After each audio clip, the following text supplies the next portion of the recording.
খাদিজাতুল কুবরা রাদিয়াল্লাহু তাআলা আনহার ইন্তেকাল হয়ে যাবে। আমার মা বোনেরা, আমার ভাইয়েরা, আব্বা জানেরা, গতকালকে বলেছিলাম পিতার নাম হলো হযরত খুয়াইলিদ। মায়ের নামটা বলেছিলাম কি? মায়ের নাম বলেছিলাম না রেখেছিলাম আমি না, মায়ের নাম বলেনি। মায়ের নাম হলো ফাতেমা।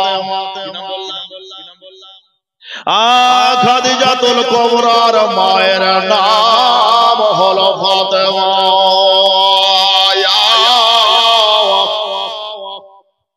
ফাতেমা বলল বেটিকে, ওরে আমার বেটে শোনো, তুমি যেমন দুইটা করে 4 সন্তানের জননী হয়ে গেছো, আমি 4 সন্তানের জননী হতে পারে না। আল্লাহ পাক রব্বে কায়নাত আমার কপালে একটাই সন্তান লিখেছিল। না আমার পুত্র সন্তান আছে, না দ্বিতীয় আর কোন কন্যা সন্তান আছে। ও মা জননী গো, তুমি একাই আমার সন্তান। কলমোছা বললেও বলতে পারো, আর একমাত্র বললেও বলতে পারো।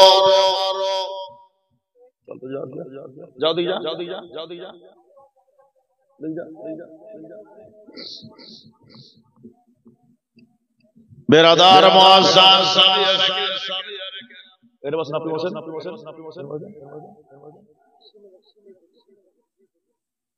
মুআজ্জাজ সামিয়ানে কেরাম, বুজুর্গ দোস্ত, আমার ভাইয়েরা, ফাতেমা বলল বেটে খাদিজা, আমার একমাত্র কলমোছা তুমি আমার বেটি, তবে তুমি 4খানা বেটা হারিয়েছ। ব্যথা বুকে জমা, 2খানা স্বামী হারিয়েছ। কত ব্যথার বেটি, জগৎ জানবে কিয়ামতের সকাল পর্যন্ত মানুষ তোমাকে নিয়ে চর্চা চালিয়ে যাবে। আব্দুল কুদ্দুস রাজভী আজকে ঘোষ পড়াতে আসতে লেট হয়ে গেছে, যার জন্য কতবার ফোন করছে, হুজুর কত দূরে আসলেন, লেট কেন হচ্ছে। আজকে শুধু ফোন করবে, মাঝে মাঝে দরকার হলে ফোন করবে। ইন্তেকাল যেদিন আমার হয়ে যাবে, যারা খুব কাছের পরিচিত লোক তারা জানাজার ময়দানে হাজির হবে, মাটি দিয়ে চলে আসবে, আর মোবাইলে ফোন আর করবে না, একবার খোঁজ নেবে না, আমার চর্চা চলবে না। আমার মাননীয় সভাপতি বলতেছিল, এবার আপনাদের সামনে দ্বিতীয় বক্তা চলে এসেছে। জীবনে কয়েক বক্তা এত সুন্দর কণ্ঠ, খুব প্রশংসা করলো। যেদিন আমার মাটির তলে হবে রে শেষ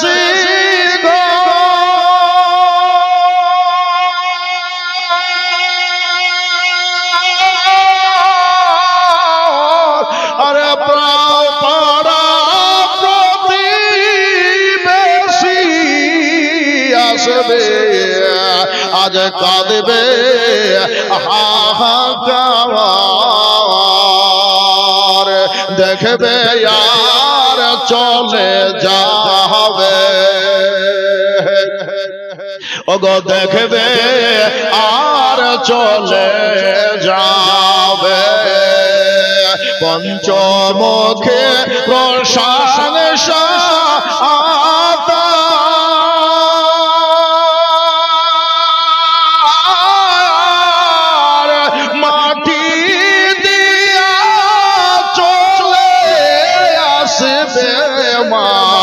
খোঁজ নেবে না আর একবার,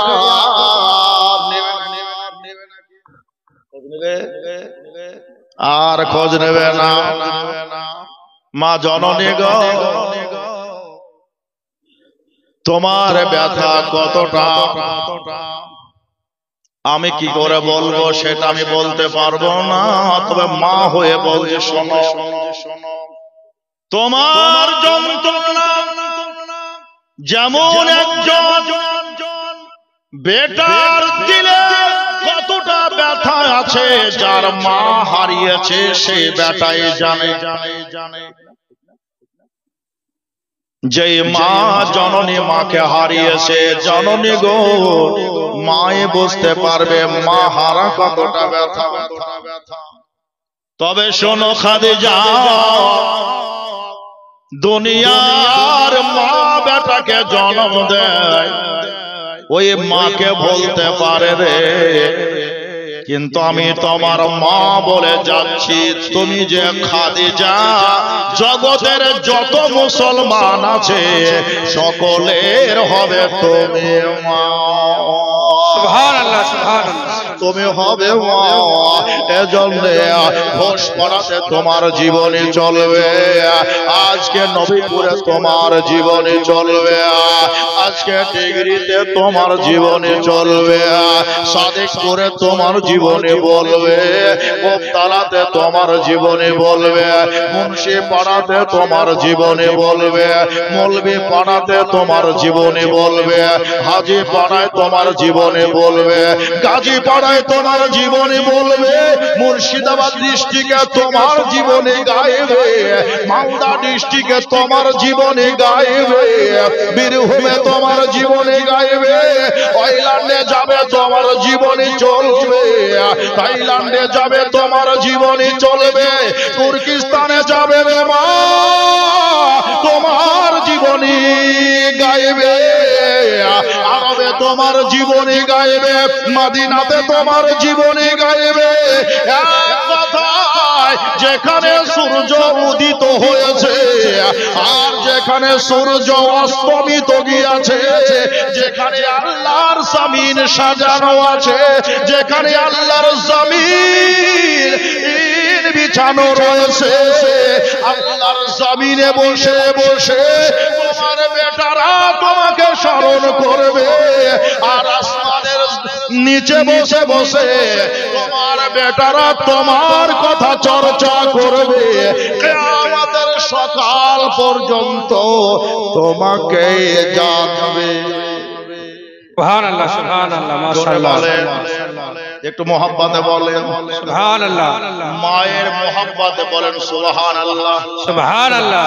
মা তোমাকে নিয়ে খুব চর্চা করে, আমাকে লোক চিনবে না, চিনবে, আমার ইন্তেকাল হয়ে যাবে, মানুষ ভুলে যাবে।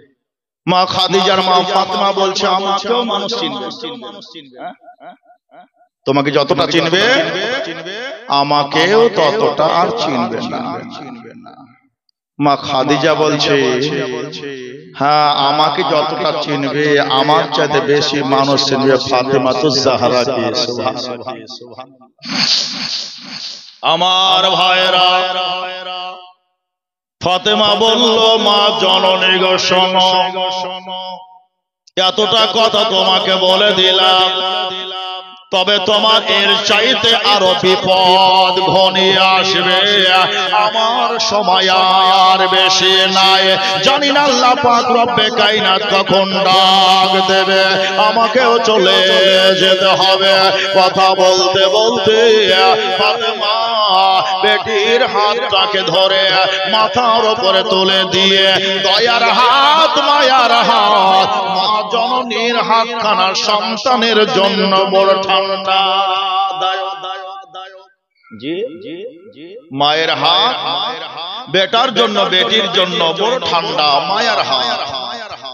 যেদিন মা চলে গেছে আপনার, এই হাতখানা মাথার উপর আর উঠবে। জানি আপনার চাচি বেঁচে আছে, আপনার চাচি মায়ের পরিবর্তে হাত তুলতে পারে, কিন্তু মায়ের শীতলতা হাত চাচির হাত হবে। জানি মা ইন্তেকাল করে গেছে, মায়ের আপন বোন যে মায়ের স্তন পান করেছে, আপনার যে খালাম্মা তারও হাত দুইখানা আছে, যদি দুইখানা হাত তুলে দেয় মাথার উপরে, সেই শীতলা অনুভব হবে। মা মা মা এমন একটি জিনিস, মা কথা বলতে বলতে হঠাৎ করে বুকের কাছে চিনচিন হয়ে গেল। হযরতে খাদিজাতুল কুবরার মা জননী চোখ দুটোকে উল্টো দিকে যাচ্ছে, আসমানের দিকে তাকাতে শুরু করেছে। মা খাদিজাতুল কুবরা রাদিয়াল্লাহু তাআলা আনহা মায়ের চোখের দিকে তাকায়া বলল, জননী গো, এইভাবে আমার স্বামী আমার দিকে তাকিয়েছিল,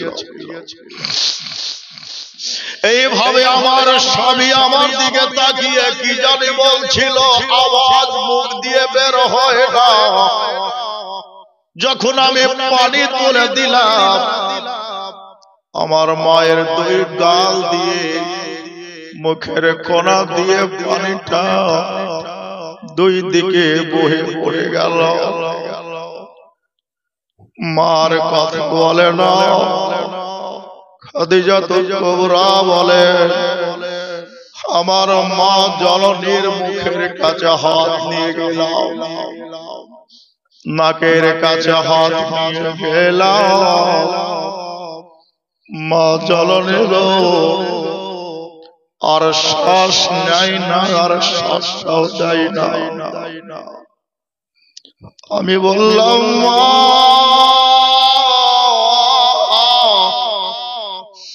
তুমি আজকে আমাকে হারিয়ে দিলে, তুমি আজকে আমাকে সাজ সাগরের জলে ভাসিয়ে তুমিও বিদায় নিলে। হযরতে খুয়াইলিদ বেটির কান্নার আওয়াজ শুনে উনি আসলেন, আসার পর দেখলেন বিবি সাইবা ফাতেমা দুনিয়াতে বেঁচে নাই। ইন্না লিল্লাহি ওয়া ইন্না ইলাইহি রাজিউন। বেরাদার মুআজ্জাজ সামিয়ানে কেরাম, মা খাদিজাতুল কুবরাকে আব্বা জান তুলে বলছেন, মা শুনে নাও, তোমার মা ইন্তেকাল করে গেছে, মনে রেখো ইতিহাসটা। যিনি হবে বিশ্ব নবী, উদার চেতা, মরুন নেতা, ভবিষ্যৎ বক্তা, জনাবে মুহাম্মদুর রাসূলুল্লাহ সাল্লাল্লাহু তাআলা আলাইহি ওয়াসাল্লাম। এ নবী পাক মায়ের পেটে থাকা অবস্থায় আব্বাকে হারিয়েছিল। যেদিন নবী পাকের 6 বছর বয়স পার হলো, ওই সময়তে আব্বা জনের ওই কবরস্থানে নাখলাতে গিয়া জিয়ারত করতে গিয়া মা জননীকে হারিয়েছিল। অবশেষে চাচার কাছে, দাদার কাছে লালন পালন হতে লাগলো। দাদা কিছুদিন পরে ইন্তেকাল হয়ে গেল, চাচার কাছে লালন পালন হলো। মাগো, এইরকম ইতিহাস হাজার খুঁজলে পাবে।